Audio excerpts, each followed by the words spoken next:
Muy distinguidos amigos, maestro Fernando Solana, agradezco al presidente del Consejo Directivo del INAP, maestro José Caselazo, su amable invitación a participar en este acto de premiación, a cargo del ejercicio de rememorar algunas de las incontables contribuciones de Fernando Solana a la Universidad Nacional Autónoma de México y en particular a la Facultad de Ciencias Políticas y Sociales. La tarea es inagotable, incluso en el puro capítulo estudiantil. En verdad, es sorprendente constatar que aunque en el bando de los estudiantes ejemplares, Solana se acercó a ser algo así como un fósil. Inició en 1948, a punto de cumplir 17 años, sus estudios en Ingeniería Civil, que concluyó en 1952. Entre 1953 y 1955 estudió Filosofía con un golpe de timón aparentemente dramático. Finalmente, después de haber recibido un ciclo de estudios profesionales fundado en el conocimiento de la ciencia y de las matemáticas, y de formarse para plantear y resolver problemas concretos del cálculo y la técnica de la ingeniería, y después de haber iniciado una revisión humanista de los temas del conocimiento y del hombre, de una perspectiva fundada en el debate sobre el método crítico y conceptual del pensamiento humano y su historia, sin embargo, decidió encauzar desde la perspectiva técnica y filosófica en las ciencias políticas y en la administración pública las disciplinas que finalmente lo condujeron a la redacción de una tesis admirable, síntesis de un bagaje académico complejo llamada Introducción a la teoría de la administración pública, que contiene nada menos que una hipótesis de trabajo sobre la macroorganización de la administración pública mexicana. Apenas 3 años después de su graduación, y con una experiencia ya acumulada en 2 ámbitos precisos, el periodismo entre 52 y 66, y la docencia formalmente desde 62 en economía y en ciencias políticas y sociales, Solana emprendió una ruta nueva, la administración académica. El 5 de mayo de 1966 ocupó la rectoría de la UNAM el maestro Javier Barrosierra. Había sido director de ingeniería y apenas unos años antes, secretario de Obras Públicas. El nuevo rector designó secretario general de la UNAM a Fernando Solana. Habían concluido abruptamente poco más de 5 años de gestión del doctor Ignacio Chávez, quien desde su toma de posesión había anunciado el nudo demográfico, esto es, cito, el torrente humano de jóvenes que se vertía sobre la universidad y que todo lo comprometía, todo lo ahogaba. Esta era ya una clave fundamental para comprender el desarrollo de la universidad desde su creación, con el paréntesis de la bienhechora intervención de la apertura de Ciudad Universitaria en 1954. Es cierto, pero fue apenas un respiro que no impidió los conflictos que se coagularon sobre la universidad precisamente a mediados de los años 60. Las repercusiones estructurales que, a pesar de diversos acuerdos tomados por la universidad y el Estado a final de la década de los años 70, a costa de graves conflictos precedentes, observémoslo, después de una tregua esperanzadora, habrían de reaparecer en el presente. Este factor determinó, entre muchos otros efectos que me parecen fundamentales, la agudización de la crisis de identidad de la propia UNAM. Percibo esta crisis desde la promulgación de la Ley del 45, con los dos grandes primeros ensayos de reforma escolar que intentaron los rectores Fernández MacGregor y Subirán, ensayos que descritos en términos actuales se habrían propuesto alcanzar la excelencia académica. No olvidemos que hablamos de una época muy complicada, cuando la casa de estudios había superado en el nivel profesional la dispersión geográfica de la comunidad, merced a la decisión de construir y abrir Ciudad Universitaria, en una época cuando, paradójicamente, se acentúa la dispersión geográfica de la Escuela Nacional Preparatoria. Esto, que parece simple, traducido en números, significó que la UNAM le había tomado casi 45 años duplicar su población, incluido el bachillerato, para llegar a 50,000 estudiantes entre 1910 y 1954, cuando se instalaron los estudios profesionales en Ciudad Universitaria. Después, lejos de aliviarse la gran presión expansiva, se mantiene y se agudiza, porque no se alivió, al contrario, el cambio social de gran envergadura, esto es, el estallido del proceso de urbanización del país, y como la población urbana es demandante, en primerísimo lugar, de oportunidades de futuro, la presión sobre la oferta de educación, servicios de salud y educación superior. Así, apenas una década más tarde, la presión demográfica generó una sofocación tal en la propia UNAM, que aunque se ha dicho poco y analizado insuficientemente, fue un detonador del conflicto del 66, cuando el número de aspirantes no admitidos no solamente rebasó el número de los admitidos, sino lo duplicó primero y poco después lo triplicó. El conflicto fue terrible, desatado por factores estructurales determinantes, como fue la cauda de sus efectos, entre los que conviene celebrar la gradual modificación del origen social de los estudiantes universitarios, que décadas después se ha hecho sustantiva. En suma, 1954, con la apertura de Ciudad Universitaria, entonces el futuro de la UNAM parecía miel sobre hojuelas, pero, como acabamos de relatar, una doble dinámica demográfica avasalladora cambió todo. La población creció en términos generales, la población urbana se expandió a ritmos incontenibles. Esta bendición, veámosla desde otra perspectiva. La población nacional tomó 2 décadas en crecer 10%, cuando pasó de cerca de 15 millones a 16 millones y medio de habitantes. En cambio, en las dos décadas siguientes, de 30 a 50 brincó de 26 millones de habitantes a 26 millones de habitantes, 60%, y se agudizó el crecimiento en los siguientes años. Durante el mismo periodo, el Distrito Federal creció de manera que en 1910 sus habitantes eran el 4.76 de la población nacional. En 30 eran ya el 7,5%.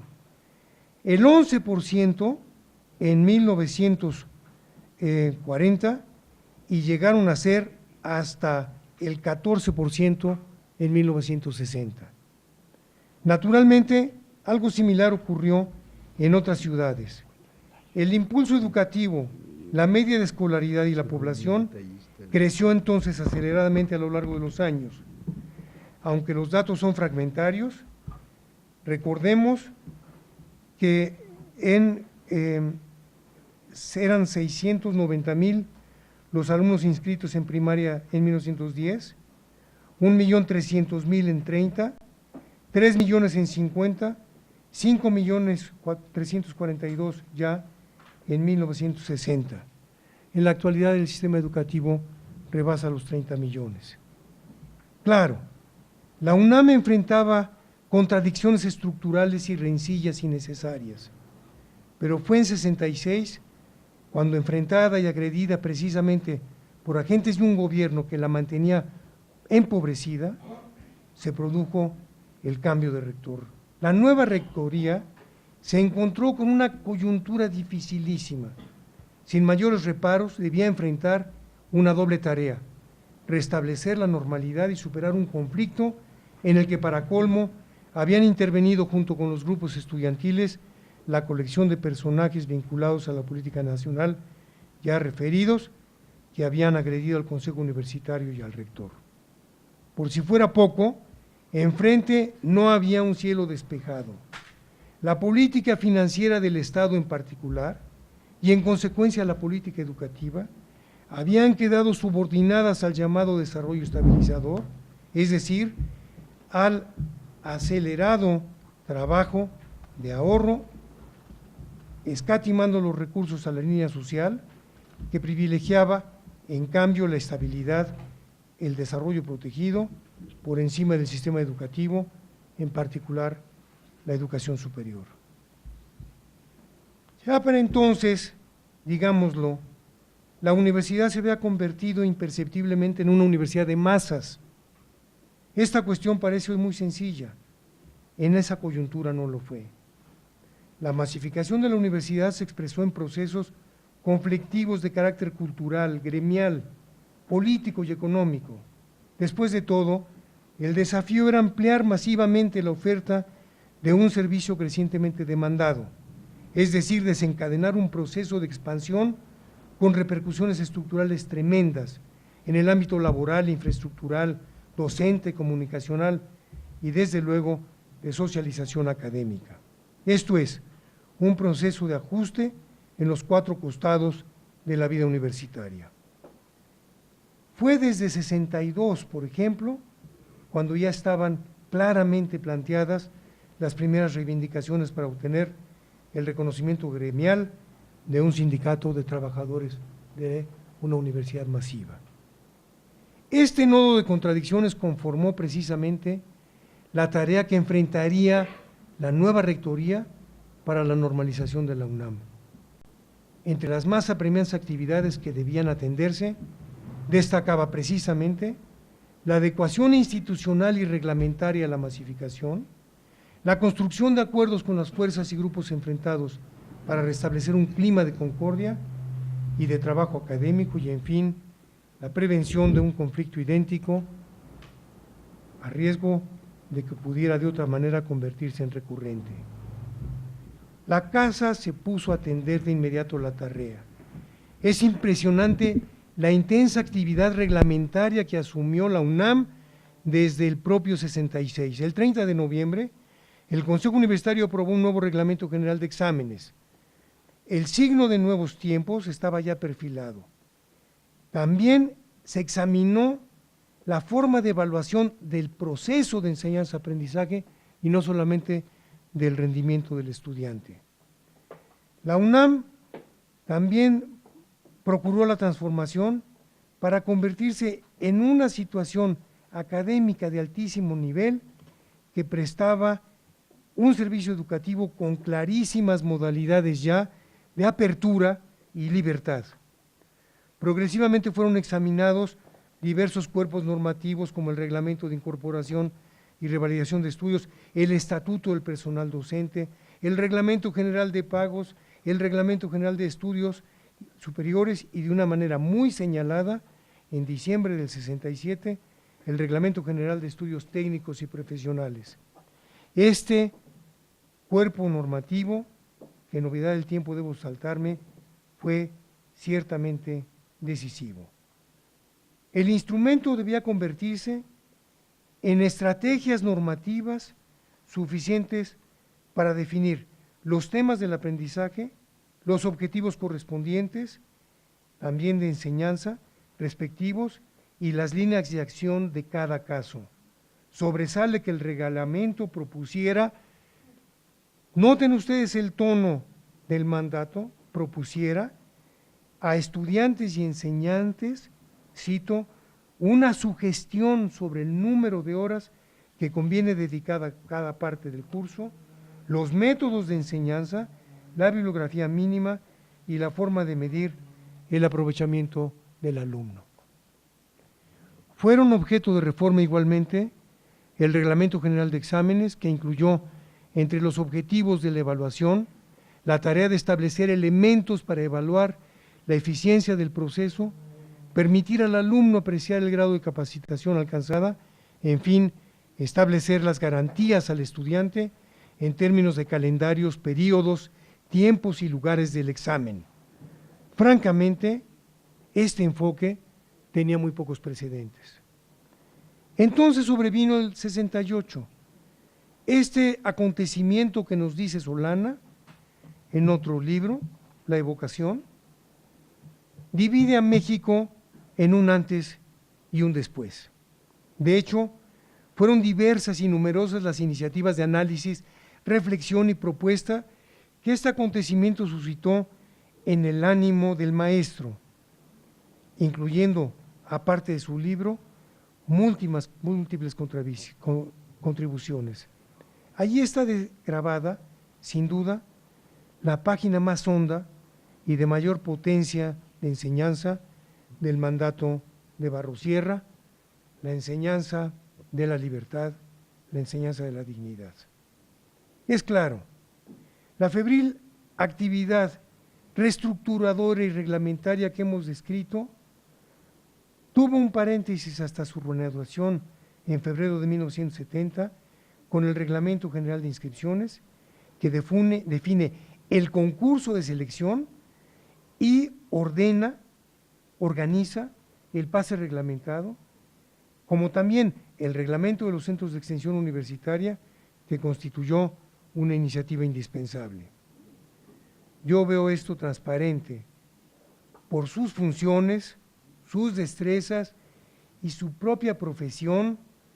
Tocó a Fernando Solana inescapablemente una parte fundamental de esta tarea, que realizó sin excluir los apremios por atender destacadamente el diálogo, el acuerdo y la concertación. Esa fue su misión. El quinto piso de la torre de la rectoría se había convertido en un febril colmena de jóvenes estudiantes, pasantes, recién graduados y expertos, economistas, abogados, ingenieros y desde luego administradores públicos, que planteaban sistemáticamente los desafíos de la planeación universitaria y construían gradualmente los módulos necesarios para establecer un esquema coherente y eficaz de administración universitaria. Como todos sabemos, la conclusión del mandato del maestro Barrosierra se planteó en términos dolorosos con su enfermedad terminal. Con la integración de una nueva administración, el maestro Solana publicó La Planeación Universitaria en México, obra que sintetizó las aportaciones de su tesis y los incontables campos de trabajo que desarrolló en su práctica de secretario general. De inmediato en su vida, reorientó una vez más su actividad, sin dejar de convertirse en su facultad, en la de Ciencias Políticas y Sociales, en un animador permanente de la reflexión colectiva y del debate, en sus cursos y seminarios de Sociología Educativa y Planeación Universitaria, entre tantos otros.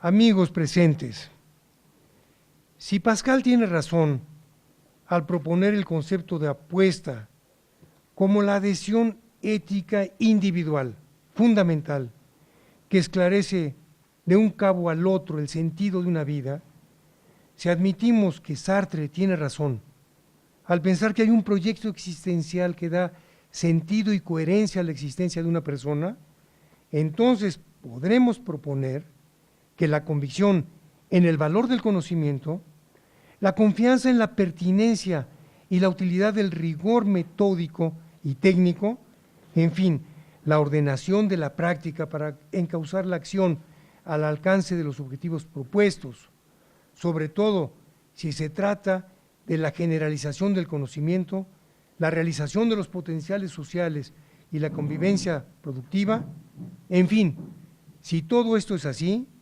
entonces digamos que el hilo conductor de esta vida fecunda de Fernando Solana es el hombre del estudio, el diseño y la confianza en la aplicación ordenada de proyectos fundados en el conocimiento. Muchas gracias, maestro Solana.